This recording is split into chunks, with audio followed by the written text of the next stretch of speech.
What really builds success? Is it the advantage of natural talent, the discipline of hard work, or the lessons hidden in struggles and failures that slowly shape ordinary people into stronger, wiser, and more resilient versions of themselves capable of achieving lasting growth? The letter arrived on a Tuesday in March, bearing the logo of Preston & Associates, the most prestigious law firm in the city. We regret to inform you that we will not be extending an offer of employment following your interview process. I read it 3 times, sitting in my studio apartment with its peeling wallpaper and broken air conditioner. 27 rejection letters from law firms now sat in a neat pile on my desk, a monument to my apparent inadequacy. My Harvard law classmate Jennifer had received 4 job offers before graduation, including one from Preston & Associates. She was everything I wasn't: naturally articulate, effortlessly confident, born with the kind of presence that made senior partners remember her name. "Maybe law isn't for you, Claire," my mother said when I called home, defeated. "Jennifer has that special something. You've always had to work so much harder for everything." That night, I sat on my fire escape, looking out at the city lights and wondering if my mother was right. Maybe some people were born for success and others were born to watch from the sideline. But I thought about my grandfather, who'd immigrated from Ireland with nothing and built a small grocery store through pure determination. He'd never had natural advantages, but he'd had something else: the refusal to accept that his beginning determined his ending. The next morning, instead of sending out more applications to firms that would never hire me, I did something different. I walked into the public defender's office in downtown Portland and asked if they needed help. "You went to Harvard Law and want to work here?" asked Patricia Santo, the chief public defender, looking at my resume with confusion. "This job pays $45,000 a year, and you'll handle 150 cases simultaneously. Most Harvard grads wouldn't last a month." "I'm not most Harvard grads," I said. "I'm the one who got rejected by everyone else. I need to learn how to actually practice law, not just study it." Patricia studied me for a moment. "Why do you want to work with clients who can't afford fancy lawyers?" I thought about my own background, growing up in a trailer park, working 3 jobs to pay for college, feeling invisible in law school classrooms full of students who'd never worried about money. "Because I understand what it feels like to be underestimated," I said. "I understand what it means when the system doesn't seem designed for people like you." She hired me on the spot. My first case was defending Marcus Williams, a 19-year-old charged with assault after a bar fight. Jennifer would have seen it as a simple plea bargain situation: get the client to accept a deal and move on to more important matters. But spending an hour with Marcus revealed a different story. He wasn't a violent criminal. He was a community college student working 2 jobs who'd been jumped by 3 guys and defended himself. The assault charge came because he was the only one still standing when police arrived. "My court-appointed lawyer before you told me to just plead guilty," Marcus said. "Said fighting the charges would just make things worse." I spent the next week investigating what really happened that night. I interviewed witnesses the police hadn't bothered talking to, reviewed security footage from surrounding businesses, and discovered that Marcus had actually been the victim of what appeared to be a racially motivated attack. The prosecutor was initially unwilling to consider dropping charges until I presented evidence that completely contradicted the original police report. "This is excellent investigative work," Assistant District Attorney Rodriguez said, reviewing my file. "Most public defenders don't put this much effort into a simple assault case." "It's not simple when it's someone's life," I replied. The charges were dropped, and Marcus went on to graduate with his engineering degree. But more importantly, I'd learned something about practicing law that no classroom had taught me: that real justice required understanding the full story, not just the legal technicalities. Over the next 2 years, I handled everything from drug possession cases to domestic violence situations, learning that effective lawyering was less about natural charisma and more about careful preparation, genuine empathy, and the willingness to fight for clients everyone else had written off. My caseload was crushing, but each case taught me something new about both law and life. I learned to communicate complex legal concepts in ways that made sense to clients who'd never been to college. I developed strategies for building trust with people who'd been let down by the system repeatedly. I discovered how to find crucial details that rushed attorneys missed. "Claire, you're getting remarkable results," Patricia told me during my year-end review. "Your clients are staying out of trouble at twice the rate of our other attorneys. How are you doing it?" "I think it's because I actually listen to them," I said. "Most of our clients have never had anyone take their stories seriously. When they feel heard, they're more likely to engage with the solutions we develop." The breakthrough case came in my 3rd year, when I was assigned to defend Linda Chen, a single mother charged with welfare fraud. The case seemed straightforward. Linda had allegedly continued receiving benefits after getting a part-time job. But talking with Linda revealed that she'd reported the job to the welfare office, which had told her she could continue receiving reduced benefits while transitioning to full employment. A bureaucratic error had resulted in overpayments, which the state was now treating as intentional fraud. "The prosecutor is offering a plea deal," Linda's previous attorney had told her. 6 months probation and paying back the money. "You should take it." But Linda couldn't afford to pay back $8,000, and a fraud conviction would make it impossible for her to find better employment or housing. I spent weeks digging through welfare office records, phone logs, and email chains. What I discovered was a systematic problem. Caseworkers were giving clients incorrect information, then the state was prosecuting those clients for following the advice they'd been given. Instead of just defending Linda, I petitioned for a broader investigation into the welfare office's practices. My research revealed similar cases involving 43 other clients who'd been prosecuted for bureaucratic errors. The story attracted media attention when local reporters realized that the state was prosecuting people for following official guidance. Within 6 months, the Attorney General's office announced reforms to prevent similar cases and dismissed charges against all affected clients. "Claire, what you've accomplished here goes far beyond typical public defense work," said Judge Morrison during the final hearing. "You've identified and addressed a systemic injustice that was harming dozens of families. That case changed my perspective on what success in law could mean. I wasn't winning through natural charisma or inherited connections. I was winning through careful investigation, empathetic client relationship, and the persistence to dig deeper than everyone else. The recognition led to opportunities I'd never expected. Law professors started inviting me to speak about effective public defense strategies. Legal aid organizations asked me to train other attorneys in client advocacy techniques. News outlets sought my perspective on criminal justice reform. But the opportunity that changed everything came when Margaret Foster, a senior partner at Foster & Associates, called me directly. "Claire, I've been following your work on the welfare fraud cases. We're looking for an attorney to lead our new social justice practice. It's not traditional corporate law, but it's work that matters." Foster & Associates was exactly the kind of firm that had rejected me 4 years earlier. But Margaret wasn't interested in my Harvard credentials or my natural presentation skills. She was interested in my track record of getting results for clients others had given up on. "I'll be honest," she said during our meeting. "We could hire attorneys with better pedigrees and stronger connections, but we can't hire your experience. You understand how to fight for people who don't have power, and you've proven you can win." So, the social justice practice started with just me and a small budget, focusing on cases where individual legal problems reflected broader systemic issues. Within a year, we'd helped dozens of clients while documenting patterns of discrimination, bureaucratic abuse, and procedural unfairness that led to policy changes. Jennifer, who'd seemed destined for instant success, reached out during my second year at Foster & Associates. Her trajectory at Preston & Associates hadn't been as smooth as expected. "Claire, I need to ask you something," she said over coffee. "How do you connect with clients who are different from you? I'm struggling with cases that require,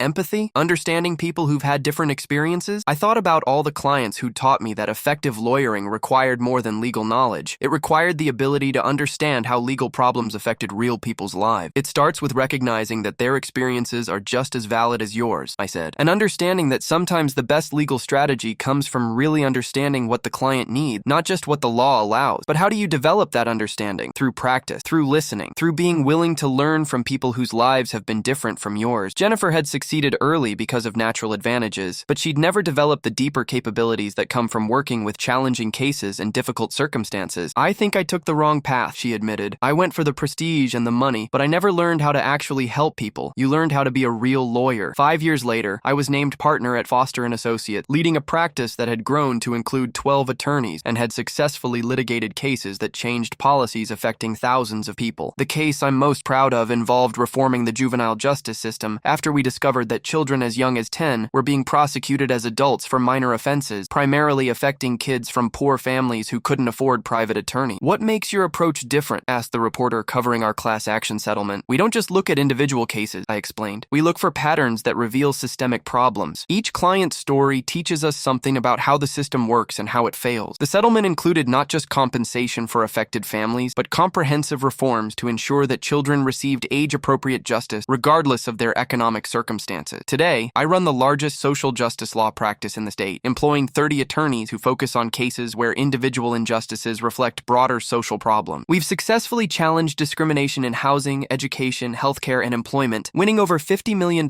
in settlements while implementing policy changes that protect millions more people. But the insight that drives everything we do came from those early years at the public defender's office. That sustainable success in law isn't about having natural advantages or even working hard. It's about developing the wisdom to understand how law affects real people's lives and the persistence to fight for solutions that address root causes, not just immediate symptoms. Jennifer eventually left corporate law to join a legal aid organization where she's learning the skills that her early success never required her to develop. "You know what's interesting?" she told me during a recent conference. "I always thought success meant avoiding the kind of difficult cases you started with, but those difficult cases taught you capabilities that make you better at every kind of case." When young lawyers ask me about building a successful legal career, I share what 15 years of practice has taught me. Natural talent opens doors and creates early opportunities. Hard work builds competence and sustains long-term practice. But the lessons hidden in struggles and failures, working with clients others have given up on, taking cases that seem hopeless, fighting systems that seem unchangeable. Those experiences shape you into someone capable of achieving the kind of success that actually changes lives. The rejections that felt like failures were actually redirections toward work I was meant to do. Every case that seemed impossible taught me something about what's actually possible when you combine legal knowledge with genuine understanding of human experience. Marcus Williams, my first client, is now an engineer who volunteers with our youth advocacy program. Linda Chen completed her degree and works as a social worker, helping other families navigate bureaucratic challenges. The kids affected by our juvenile justice reform are now adults with clean records and real opportunity. That's what lasting success looks like. Not just personal achievement, but using your struggles to build capabilities that can lift up everyone around you. The 27 rejection letters are still in my office, not as reminders of failure, but as evidence that sometimes the most meaningful path isn't the one that opens easily. It's the one that requires you to become stronger, wiser, and more resilient than you ever thought possible. The validation of this philosophy came in an unexpected way 2 years ago when I received a call from Dean Harrison at Harvard Law School. "Claire, we're restructuring our clinical education program and need someone to lead our new social impact law clinic. We want students to learn from someone who's actually changed systems, not just studied them." Standing in the same lecture halls where I'd once felt invisible among more naturally gifted classmates, I now found myself teaching the next generation of lawyers about the difference between technical legal competence and transformational legal practice. "How many of you hope to work at prestigious firms after graduation?" I asked my first class of 25 students. Most hands went up. "That's a natural goal," I continued, "but let me share something I've learned. The most fulfilling legal careers often come from taking paths that don't look prestigious at first, but teach you capabilities that prestigious positions never could." I told them about my own journey from rejection to purpose, about clients who'd taught me more about justice than any textbook ever had. One student, David Park, approached me after class. He looked exactly like I had 15 years earlier, uncertain, overlooked, lacking the natural confidence that seemed to come so easily to his classmates. "Professor, I've been getting rejection letters from every firm I apply to. Maybe I'm just not cut out for this." "David, let me ask you something. Why do you want to practice law?" "To help people who can't help themselves, to make things fairer." "Then the rejections might be protecting you from jobs that wouldn't let you do that work," I said. "What if instead of trying to fit into existing opportunities, you created opportunities that fit your values?" David ended up spending his summer at our clinic, working on a case involving veterans who'd been denied disability benefit due to bureaucratic technicality. His background, father was a Vietnam veteran who'd struggled with the VA system, gave him insights that more privileged students couldn't access. "Professor, I used to think my family's struggles with the system were just personal problems," David told me halfway through the summer. "But working on these cases, I see that our experience was part of a pattern that affects thousands of families." David's research led to a lawsuit that resulted in policy changes affecting veteran benefit processing nationwide. But more importantly, he'd learned that his personal struggles weren't obstacles to overcome. They were qualifications that made him uniquely effective at certain types of legal work. "You've taught me something crucial," David said during our final evaluation. "Success isn't about avoiding the kinds of clients and cases that remind you of your own struggles. It's about using those struggles to fight more effectively for people facing similar challenges." This insight became central to how I structured the clinic. Instead of treating students' diverse backgrounds as obstacles to standardized legal education, we treated them as assets that could inform different approaches to justice. Maria Gonzalez, whose family had faced immigration challenges, developed expertise in asylum law that helped dozens of families navigate complex legal processes. James Foster, who'd grown up in the foster care system, became exceptionally skilled at juvenile advocacy. Sarah Kim, whose parents had struggled with medical debt, focused on healthcare law and patient rights. "What you're doing here is revolutionary," observed Dr. Williams, a legal education researcher who studied our program. "You're not just teaching students how to practice law, you're showing them how their personal experiences can become professional strengths." The clinic's success attracted attention from other law schools, and I began consulting on how to develop clinical programs that recognize students' diverse backgrounds as assets rather than challenges to overcome. But the moment that crystallized everything I'd learned about success came during a visit from Judge Patricia Santos, my former boss from the Public Defender's Office, who'd since been appointed to the state Supreme Court. "Claire, I've been watching what you've built here," she said, "observing our students working with real clients on actual cases. What strikes me isn't just that you're teaching them legal skills, you're teaching them wisdom about how legal skills can be used to create meaningful change." She paused, looking around the clinic. "The students you're training understand something that many experienced lawyers never learn, that the most powerful legal advocates are often those who've experienced the problems they're trying to solve." The truth of her observation became clear when our clinic graduated its first class. Instead of competing for traditional prestigious positions, most students sought opportunities to use their legal training for social impact work. David Park started a non-profit legal clinic specifically serving veterans with PTSD and substance abuse issues. Maria Gonzalez joined an immigration rights organization where her bilingual skills and cultural understanding made her exceptionally effective effective at client advocacy. James Foster was recruited by the state's Department of Children and Families to reform foster care policies. Professor, you taught us that success isn't about reaching the top of existing hierarchies, Sarah Kim told me at graduation. It's about using your skills to change systems that need changing. The clinic's impact extended beyond individual student success stories. Our policy reform work had influenced legislation in areas ranging from criminal justice to healthcare access, with our student research contributing to changes that affected thousands of lives. 3 years later, I was invited to address the American Bar Association's annual conference about the future of legal education. The legal profession is facing a crisis of relevance, I told the audience of law school deans, senior partners, and legal scholars. Too many lawyers are trained to serve existing systems rather than question whether those systems are serving justice. I shared data from our clinic showing that students who'd worked on social impact cases during law school were more likely to pursue meaningful legal careers and report higher job satisfaction than those who'd focused solely on traditional legal training. We need to stop treating diverse student backgrounds as deficits to overcome and start recognizing them as assets that can inform more effective and empathetic legal practice. After my presentation, a senior partner from one of the firms that had rejected me 15 years earlier approached me. Ms. Foster, we've been following your work and would like to discuss a partnership between your clinic and our firm. We're realizing that our clients increasingly need lawyers who can understand complex social contexts, not just legal technicality. The irony wasn't lost on me. The same firms that had once rejected me for lacking natural advantages were now seeking partnerships because I'd developed capabilities that natural advantages alone couldn't provide. But the recognition that meant the most came in a letter from Marcus Williams, my first public defender client, now 10 years later. Professor Foster, he wrote, I wanted you to know that I just graduated with my master's degree in engineering and have been hired by a company that designs accessible technology for people with disabilities. I keep thinking about how you fought for me when everyone else had written me off and how that experience taught me to fight for others who are being overlooked. You didn't just save me from a wrongful conviction. You showed me what it looks like when someone uses their skills to make the world more fair. That's the kind of engineer I want to be. Reading his letter, I thought about the path that had brought me from those devastating rejection letters to this moment. Every setback had redirected me toward work that mattered more than prestige. Every difficult case had taught me capabilities that comfortable positions never could have provided. The success I'd built wasn't despite my struggles. It was because of them. The rejections that felt like failures had actually been preparations for work I was meant to do. The challenging clients who'd taught me empathy, the impossible cases that had developed my persistence, the systemic injustices that had shown me how individual legal work could create broader change. All of it had been necessary to become the kind of lawyer who could actually make a difference. Today, our social impact law clinic has expanded to include partnerships with law schools across 12 states. We've trained over 300 lawyers who are using their skills to address systemic injustices in their communities. Our policy reform work has influenced legislation affecting millions of people. But the principle that guides everything we do remains the same. The most meaningful success comes not from avoiding challenges, but from learning to transform challenges into capabilities that can benefit others. When prospective students ask me about building a successful legal career, I tell them something that would have confused my younger self, but now seems obvious. Success isn't about having natural advantages that make law school easier. It's not even about working harder than everyone else, though that's important. Success is about developing the wisdom to understand how legal training can be used to address real problems and the resilience to persist when the problems seem impossible to solve. The struggles that once made me feel inadequate compared to naturally gifted classmates became the experiences that qualified me for the most meaningful work of my career.